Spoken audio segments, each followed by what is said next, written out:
Hahnemann no recibió por sus notables descubrimientos más que oposición, odio, desprecio y calumnia por parte de sus hermanos médicos.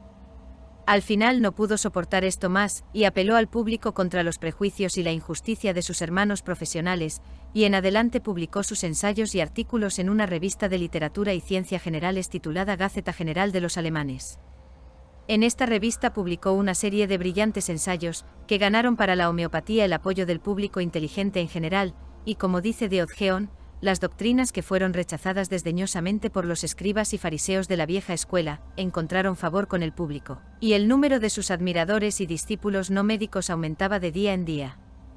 En 1810 publicó la primera edición de su gran Organon, y luego regresó a Leipzig, donde pronto se vio rodeado por una numerosa multitud de pacientes, admiradores y seguidores.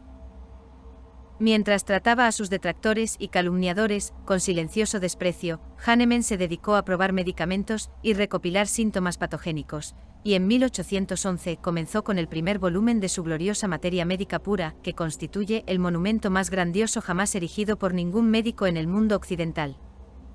En el periodo al que ahora hemos llegado, es decir, 1811, la gran idea de Hahnemann era establecer una escuela de homeopatía en Leipzig, con el fin de enseñar homeopatía a la nueva generación de médicos, tanto teórica como práctica, mediante la fundación de una facultad con hospital adjunto. Sin embargo, tuvo que contentarse con dar un curso de conferencias sobre los principios y la práctica de la homeopatía a aquellos médicos y estudiantes de medicina que desearan recibir instrucción en la materia. Para ello, tuvo que obtener permiso de la Facultad de Medicina, para convertirse en docente privado. Esto le fue concedido sin demoras, muy probablemente con la esperanza de que al defender su tesis, se mostrara como el personaje ignorante y superficial, que sus detractores habían anunciado que era. Permaneció en Leipzig hasta 1821, donde disfrutaba de una práctica muy amplia, y continuaba haciendo innumerables adeptos a su nuevo sistema. Ya había cumplido entonces la edad de 66 años. Pero sus hermanos profesionales de Leipzig no pudieron soportar su éxito. Y tampoco podían encontrar nada contra él. Llevaba una vida ejemplar, casi enteramente en el seno de su numerosa y feliz familia. Sus pacientes casi lo adoraban, y ya estaba a la cabeza de un número considerable de médicos talentosos. Hizo todo lo que estuvo a su alcance, incluso en este último periodo, para infundir su reforma en la profesión misma. Pero la profesión lo despreció a él y a su mejor sistema. La profesión médica esperaba que fracasara al defender su tesis, y estuvieron allí para presenciar su caída. Sin embargo, no cayó, sino que asombró tanto a sus oponentes con su gran saber, que ninguno de ellos se atrevió a hacerle daño por ese lado. Luego lo intentaron en sus clases en la Universidad de Leipzig, pero encontraron en él a su maestro.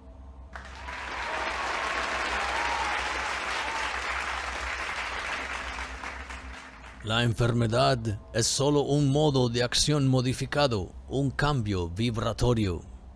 Toda persona que reflexione sobre esto se convencerá fácilmente de que las enfermedades del hombre no dependen de ninguna sustancia, de ninguna acritud, es decir, de ningún principio material de enfermedad, sino que son únicamente trastornos del poder espiritual que anima el cuerpo humano, la fuerza vital. No podían acusarlo de nada, ni siquiera preparar un escándalo contra él, así que resolvieron jugar el viejo juego que había tenido tanto éxito en Königslutter, 22 años antes. Incitaron al gremio de boticarios contra él, por regalar sus propios medicamentos. Este fue el gran crimen del noble y viejo vidente. Se obtuvo una orden judicial contra él, y se le prohibió administrar sus propias medicinas, bajo penas y castigos. Por lo tanto tuvo que abandonar Leipzig, y su muy querida patria sajona. Para ese entonces, Hahnemann era el médico más célebre de su país, y atraía a muchos de cerca y de lejos para consultarlo. Teniendo en cuenta esto y teniendo en cuenta su avanzada edad, tenía más de 66 años, uno podría haber pensado que el amable y gentil anciano se habría salvado del odio de la profesión, de la que había sido un miembro tan distinguido durante 42 años. Pero no, tuvo que dejar el lugar que amaba, y encontrar una vez más un nuevo hogar. Observamos así, que Leipzig expulsó a Hahnemann en 1821, porque él mismo administraba sus propios remedios. No hay duda de que Hahnemann estaba muy angustiado por este trato. Recordarás que había sido estudiante en Leipzig, y que esta ciudad era, por tanto, el lugar de sus castillos en el aire de juventud. Fue allí también donde cayó en el terrible pantano de desánimo, del que lo salvó el experimento de la quina. Y fue allí donde por fin había enseñado triunfalmente, donde había aprendido laboriosamente muchos años antes, y fue allí también donde tuvo sus primeros discípulos, a quienes tanto amó. Pero su expulsión de Leipzig fue necesaria para el desarrollo de su sistema. El príncipe reinante de Anhalt-Köthen era un ferviente admirador de Hahnemann, y le ofreció rango estatal y protección, en su pequeña capital, Köthen, que Hahnemann aceptó, y de ese modo inmortalizó tanto al príncipe como a su capital. En Köthen se puede decir, que Hahnemann entró en un paraíso de descanso. Cuando estudio su maravillosa vida, quedo profundamente impresionado por su grandeza, como simple hombre. Enseñó hebreo a la edad de 13 años, sabía 8 idiomas cuando fue a la universidad, a los 20 años, se doctoró en medicina a los 24 años, vivió hasta casi los 90 años y trabajó todo el tiempo. A lo largo de esta larga vida, no encuentro ni un solo acto vergonzoso registrado contra él en la historia real. ¿De cuántos hombres podemos decir este tanto? Era realmente un hombre grande y casi perfecto. Como médico se encuentra muy por encima de cualquier otro que el mundo haya visto jamás, desde la época de Hipócrates. Como médico era, en verdad, incomparable, la suya era, y es la definición más verdadera del verdadero médico. A saber, aquel cuyo único interés es el de curar a los enfermos. Por último, veamos las lecciones de su vida.